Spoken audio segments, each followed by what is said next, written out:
حضرت سلیم رضی اللہ تعالی عنہ جو آپ صلی اللہ علیہ وسلم کی رضائی خالہ تھیں، ان کے پاس ایک شیشی تھی جس میں آپ صلی اللہ علیہ وسلم کا پسینہ جمع کیا۔ آپ صلی اللہ علیہ وسلم نے پوچھا، یہ کیا کر رہی ہو یا سلیم ما ھذا الذی تصنعین؟ تو کہنے لگی، یہ آپ کا پسینہ ہے، میں اپنی خوشبو میں اس کو ملاؤں گی۔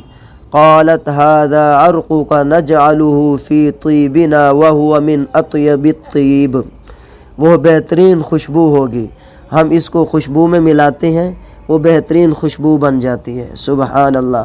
چھٹا واقعہ سنیے۔ حضرت سلمہ رضی اللہ تعالی عنہ کے پاس چاندی کی ایک نلکی تھی۔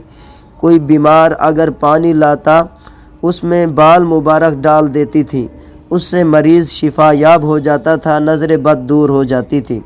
سبحان اللہ۔ ساتواں واقعہ